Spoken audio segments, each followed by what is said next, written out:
Law number 1, किसी की property में बिना परमिशन के घुसना। बचपन में हम क्रिकेट खेलते हुए बॉल लेने बहुत बार दूसरों की प्रॉपर्टी में गए हैं और बड़े होने के बाद भी कभी कभी हम दूसरों के प्रॉपर्टी में घूमने चले जाते हैं।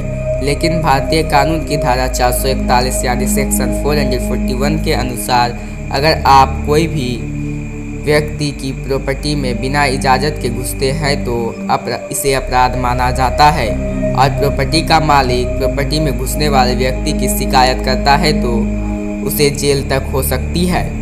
लॉ नंबर 2, रास्ते में 10 रुपये से ज़्यादा मिलना। बहुत से लोग चाहते हैं कि रास्ते पर उन्हें बहुत सा पैसा गिरा हुआ मिले और बहुत से लोगों को मिला भी होगा, लेकिन 1878 के इंडियन ट्रेजर ट्रव एक्ट के अनुसार अगर आपको रास्ते में 10 रुपये से ज़्यादा पैसे गिरे हुए मिलते हैं तो तुरंत आपको नज़दीकी पुलिस को सूचना देनी पड़ेगी। और अगर आप ऐसा नहीं करते हैं और पुलिस को पता चल जाता है कि पैसे आपको मिले हैं तो आपको चोर माना जाएगा और सज़ा दी जाएगी।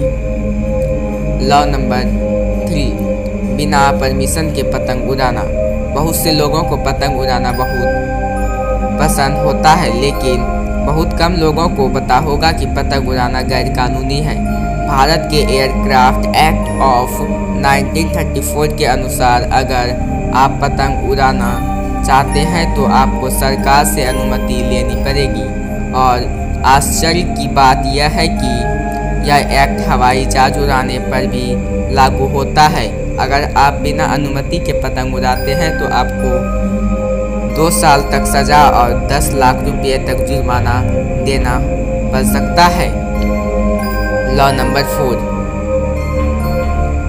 किसी से भी कान या दांत साफ नहीं करा सकते। आपने बाजार में या मेलों में कान और दांत साफ करने वाले को जरूर देखा होगा और उन्होंने शायद आपको भी कान साफ कराने के लिए पूछा होगा, लेकिन आपको बता दें कि डेंटिस्ट एक्ट ऑफ 1948 के सेक्शन 49 के अनुसार आप किसी भी राह चले व्यक्ति से अपने कान या दांत साफ नहीं करा सकते और ऐसा हमारी भलाई के लिए ही किया जाता है, क्योंकि इन लोगों के पास कोई मेडिकल ज्ञान नहीं होता और ये आपको चोट पहुंचा सकते हैं और आपको भारी नुकसान का सामना भी करना पड़ सकता है। लॉ नंबर 5, 10 से ज़्यादा कपल एक साथ डांस नहीं कर सकते।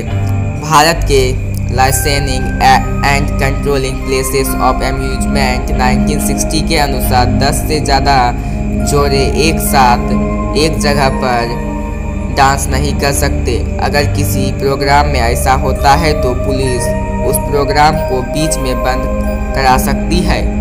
लॉ नंबर 6, भारत के सेक्शन 309 ऑफ द IPC के अनुसार आत्महत्या करना गैरकानूनी है।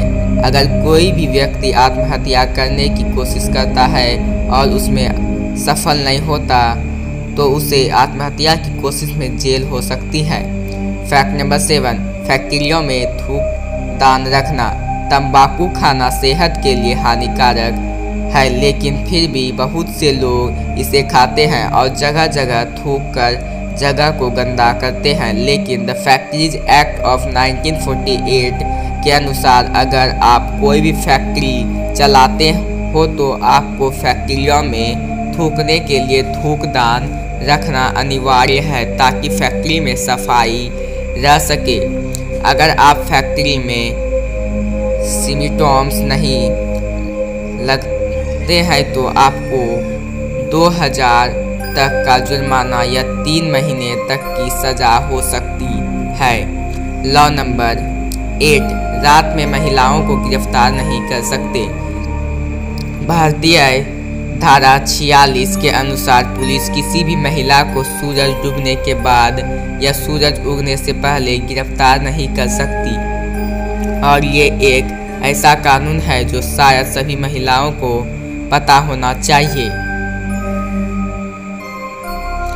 लॉ नंबर 9, शादी के 1 साल तक तलाक नहीं। हिंदू मैरिज एक्ट 1955 के धारा 14 के अनुसार कोई भी जोड़ा शादी के 1 साल तक तलाक के लिए कोर्ट में याचिका दायर नहीं कर सकता, यानी उन्हें तलाक के लिए 1 साल रुकना पड़ेगा।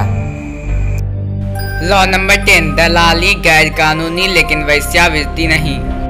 भारत में वेश्यावृत्ति के लिए कोई उचित कानून नहीं बने हैं। लोग निजी व्यापार के तौर पर वेश्यावृत्ति को कर सकते हैं, लेकिन सार्वजनिक स्थानों में लोगों को इसके लिए आकर्षित करना, इसकी दलाली करना, क्लब में अंग प्रदर्शन करना, ये सब गैर कानूनी है।